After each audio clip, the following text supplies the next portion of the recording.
Shooting it raw? Yes. Shooting it raw. Okay. 1 second.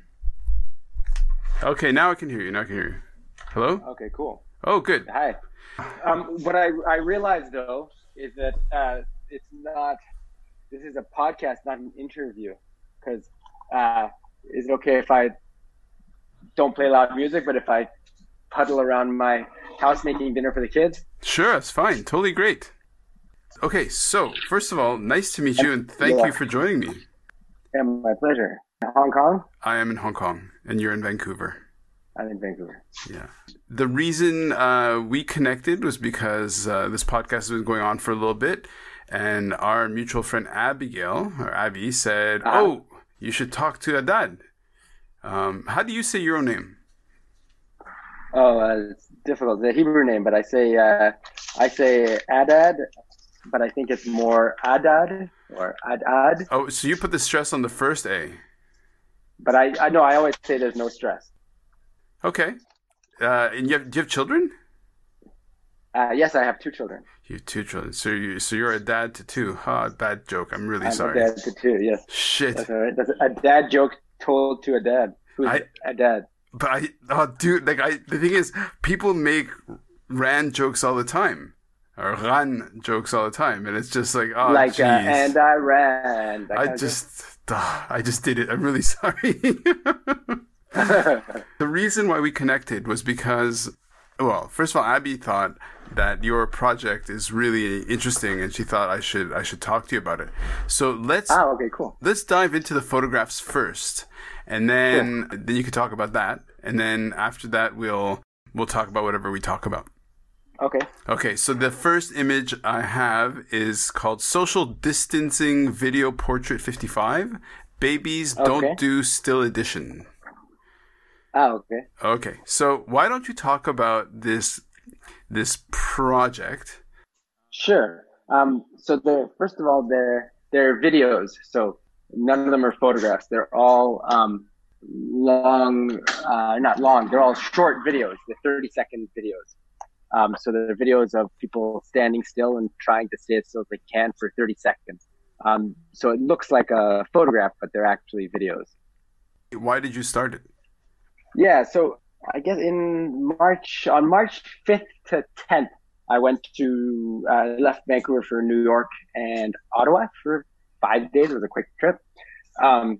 And Vancouver had kind of been, I don't actually know the dates or what, but I feel like Vancouver was kind of ahead of the curve. We have a big connection here to Asia. And I think because of that, people here were kind of aware of what was going on in China before maybe the rest of the world, or I don't really know if that's true, but that's what it felt like. Like there's a Chinese mall near my house, and we were going to eat there, and it was kind of not so busy, and city councilors were saying to support those businesses, and so there's kind of some awareness of it, I think, here a little earlier. And then when I went to New York and Ottawa, people were kind of not, I was all bumping elbows and hand sanitizing, and everybody looked at me like I was, behaving strangely. And then kind of right after I got home, because I went to a basketball game in New York on, I guess, March 8th or something. And as soon as I got home, it was kind of lockdown time. And so I think the lockdown here maybe started on the 12th. I guess that shows you how little patience I have, because on the 14th, I was feeling like I'd been locked in forever and I had to get out and do something. What that meant for me at that moment was taking my camera with a long lens and walking towards, there's a big mall near my house, so walking kind of towards the mall where people might be shopping or something, and just kind of see what happened. So I took my camera and headed out and asked some people if I could take their portrait, and then a bunch of people said no, and then finally somebody said yes. And I took the first portrait, and then I did a little interview, which I guess in most of my projects, I have models that I, might have, that might take part in the production of the project. But for this one, they were very quick encounters. But for some reason I thought to ask the people, a couple questions, and then I transcribed their answers and included some of their text. Yeah, so they end up being sort of little quick portraits of people with a little bit of a story about them. Right. Okay, so for the first image, what it is are you standing outside of the house or you're inside their apartment? Which one? The one. Well, I'm not inside anybody's apartment. Okay. So basically, this one is called Social Distancing Video Portrait 55. Babies Don't Do Still or Stills Edition. And what it is it's a couple holding a child. Yeah. And they're inside the house. Okay, yeah. So I'm outside their house with a long lens. I can't be closer. I can't actually be closer than about 5 meters or so because my lens is so long that I would only get a picture of like their face. Right. So to get a picture of their whole body, I have to be more like, I think maybe 20, 25 feet away, something like that. Sure. And 5 to 10 meters. Yeah. So in this particular image, what it is it's basically the couple is together. Yeah, I know the one you mean now. So they leave their front door open, and I am maybe 5 feet out front of their front door, shooting through their house. Right. So the guy is in his white shirt, like buttoned up, I guess like a t-shirt. He's holding on to his wife, who's holding on to their child, probably like a toddler, maybe 2 years old or so. They're in their apartment. There's I guess kind of a love seat or something between them standing back and you shooting, I guess, through the front door. And the light's quite bright, so it's natural light, and it's funny because if the image itself looks quite intimate in that we're clearly peering into their lives, into their home, which is sort of what's going on for all of us, right? Because we are, we're social distancing, but we're also kind of peering into each other's lives. It's a very unique and strange time to be in. It's for sure. In the image I'm putting on the website, I mean, this is a video, so I'm going to have a link to each video clip. But what I did was I did a screenshot so that it shows that there's a video player, right? So there's like the control and the time and everything. So people understand, okay, this is like and if anything, it's like a screenshot of a video. And then you're saying you composed some music. Yeah, I didn't compose it. My friend Bridget did in New York. And so from going through your site, like how many images do you have in this series so far? Yeah, well, tomorrow I will post my 100th one. Wow. Respect. Yeah, it's been pretty crazy. Well, and do people first say, okay, what are you doing? Who are you? How are you going to use this? Or are most people kind of like bored and going, you know what? Sure, let's do it. There's a bit of both, but for sure they want to know what I'm doing. Are they mostly friends or are they strangers? No, they're mostly strangers. Oh wow! I've had a few friends reach out to me and want to be part of the project, or I'll run into somebody I know. But the vast majority of them are strangers. Okay.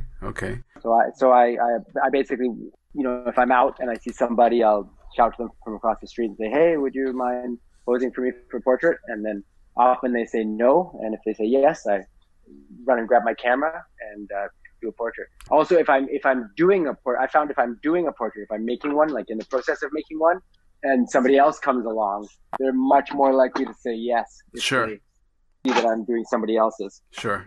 I guess that's human nature. So the next image will be going down to Social Distancing Video Portrait 47, watching someone else on a trampoline edition.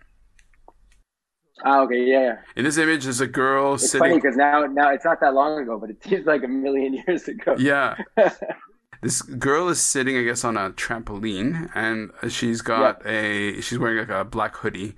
Her arms are up. Yep. I don't know. It's a weird gesture, kind of waving, kind of something. She's got this cream and brown blanket on top of her legs, and the expression is very neutral, is very open, is very welcoming, I'm guessing, to this guy. Again, you must have been a good 5 meters away or 20 feet away, making this, like shooting a video. Yeah. Do you feel people are less uptight about the fact that it's video versus a still image, or?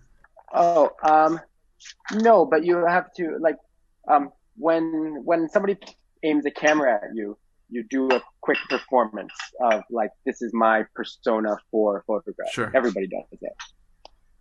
But when it's a video, it kind of extends that moment, and you're not able to kind of hold your usual performance for photography the same way you would hold it for a photograph. Interesting, yeah. And so then there's a period where you're looking at somebody just, I like to say, looking at a human being being human. And so I think, there's a moment where you're just right, looking at them. Right. Yeah, that is actually quite interesting. And then the third image, which I'm gonna we can talk about. This one's I picked it also to be a bit cheeky, I guess, because it's social distancing video portrait 36, the other steelworker on the bench edition. So it's a guy with a can of beer between his feet. His jeans are dirty, kind of torn. Like giving you the finger, flipping the bird.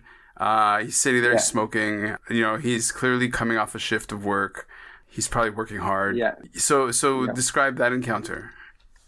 Well, I love that one because he was very friendly. So all I can imagine, which is I kind of like it in some way, is that like giving the finger is that guy's default for when you take his picture.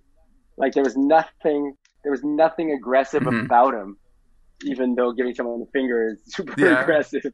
So it was like, he was very sweet and friendly and jovial.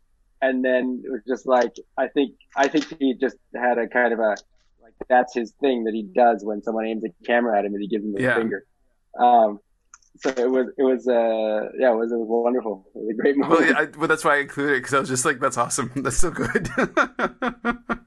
Now, okay, so. Yeah, it's funny because there was at first I saw it and I was like, I sort of questioned like, oh, is he giving me the finger? Because it didn't make any sense. Right. You know? And then I thought, oh, maybe like, I think that's kind of a thing sometimes, right? Like you see somebody sometimes like kind of teenagers on the internet kind of it's playful. Just giving the finger to the camera. For sure.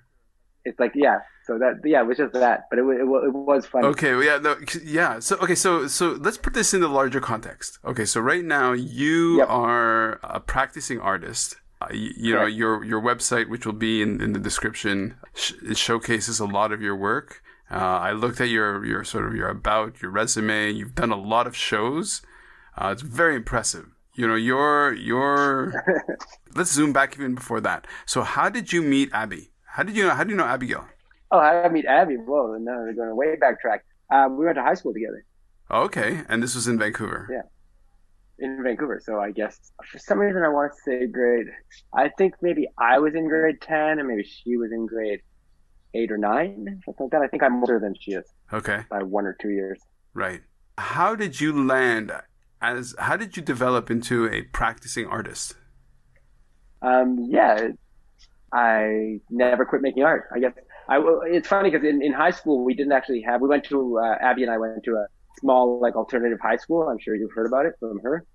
And we didn't actually. It's funny because you're kind of encouraged to be more artistic in a way, but we also didn't have an art program. So we had to go do art at the high school up the hill. Oh. But there was a art teacher there who. Sorry, I'm just washing some vegetables here. There was an art teacher there who I guess maybe saw some potential in me. And it's kind of a common story I've noticed among other artists. I think that's true for all professions now that I think about it. But it's kind of like, a mentor or somebody that sees something in you and then enables you to see it in yourself. But what she did, which is common from having talked to other artists, is she opened the cupboard full of art supplies and said, take some stuff home over the summer. Because, obviously art supplies are in short supply, but also I think teachers are used to nobody really appreciating it. And when they see somebody who seems into it, they kind of let them take art supplies home. Sorry. It's a surprisingly common story.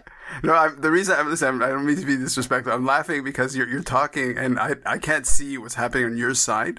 I can only hear what's happening on your side, and it's for all I know is that you're butchering a trout by a stream because I can hear the water. Sorry. No, it's fine. It's fine. It's great. Have you done? Yeah, I'm giving you the long version, but I guess podcasts are all about the long version, right? I don't know. I mean, we're just gonna talk. Then I went to art school at Emily Carr. Okay. And then I did some kind of writing for some kind of art publications. And then I became a curator for a while. I curated some shows for a gallery. Sorry about this water. And then I decided I better go get my master's. And then I didn't get into my master's program, or one of the ones. And then I got married. And then my wife wanted to move to Montreal. I thought, what am I going to do in Montreal? So I applied for my master's at Concordia and got in there. And then I did my master's and my PhD at Concordia. Oh, wow. Respect. Hey, alumni. Nice. Yeah. Oh, nice. At some point along that path, I started to make more of my income from art. And that's how I became a professional artist. Wow. So before you did this, so this particular social distancing video portrait series, yeah, you resulted from your basically your life, and this is what the world is like now. How did this interrupt what you were doing beforehand? Because in a way, this interrupted everybody. Oh, yeah, that's a good question. But honestly, it didn't interrupt me that much. Sort of in between a couple things. Dada, what are you cooking? One of the things I was doing was a painting show. Daddy, what are you cooking? Trying my hand at I'm cooking pork. Don't tell Rand. Hey, listen, man.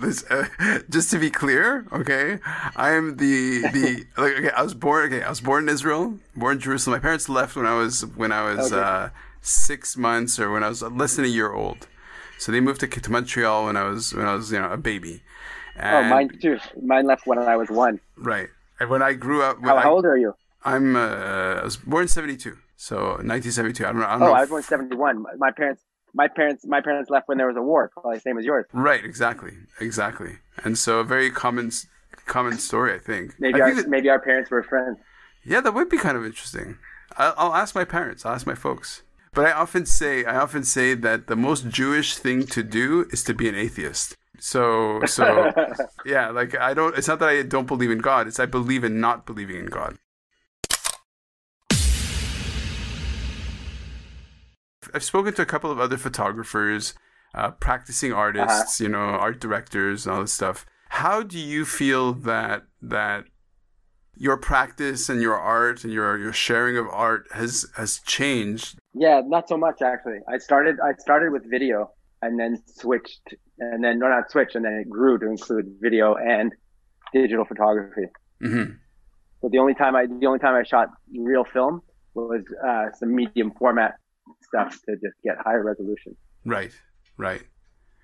And so in terms of your own practice, how much does social media and just like media in general feed into how you circulate and get your art into the world?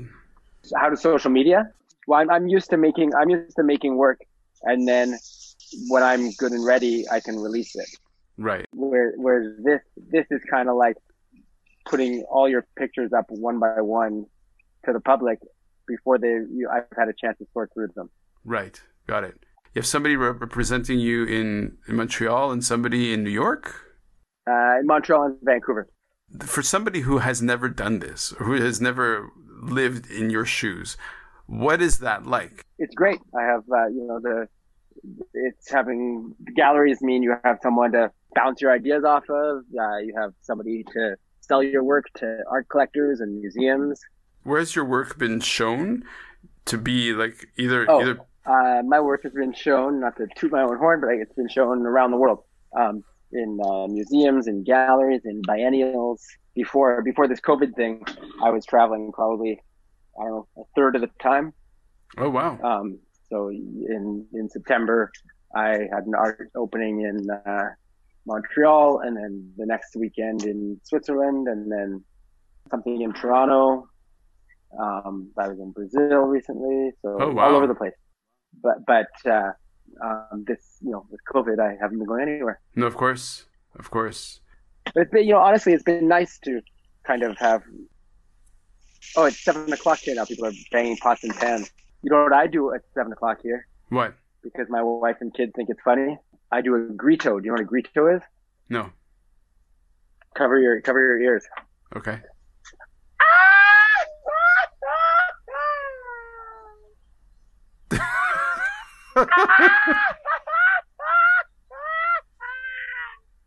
Come on, kids, you're not going to scream or shout or bang pots or anything? My wife's a nurse, so we like to. She's a nurse. Get out and support. Yeah.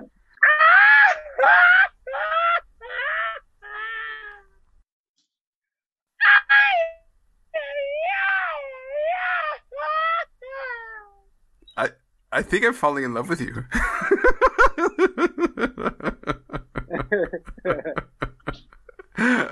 Do it again. I love it.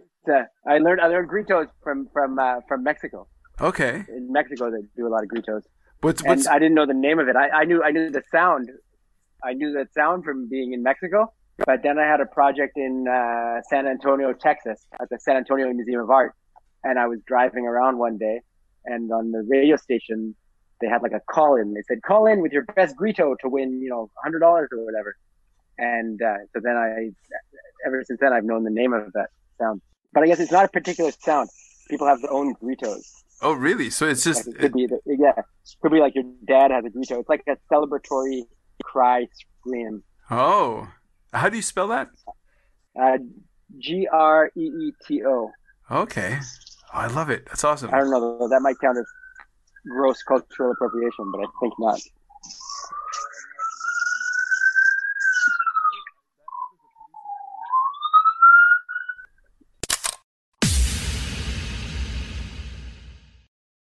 If I was to come into your house, yep. Well, first of all, I wouldn't let you because of COVID.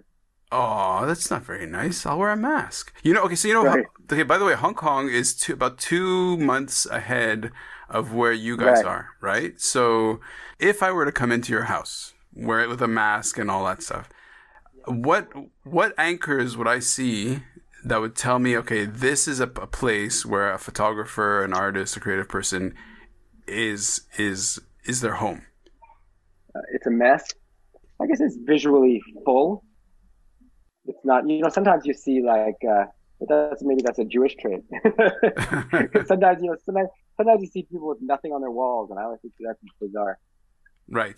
You look up into someone's apartment from the street and you just see the white walls. Yeah. And you think, what is wrong with this person? So you have your art or other people's art? No, I have a few things of mine, but the only things of mine that are up are really old things. So it's more like, I don't know, a souvenir, but you know what I mean? Like, sure. Like something that's 20 years old or something. Right. But otherwise, yeah, other people's art. Okay, got it. In the room I'm in right now, I'm surrounded by mechanical tools, tripods. I've got the cameras and I've got the sound equipment. Oh yeah, I have all that stuff, but I'm not very.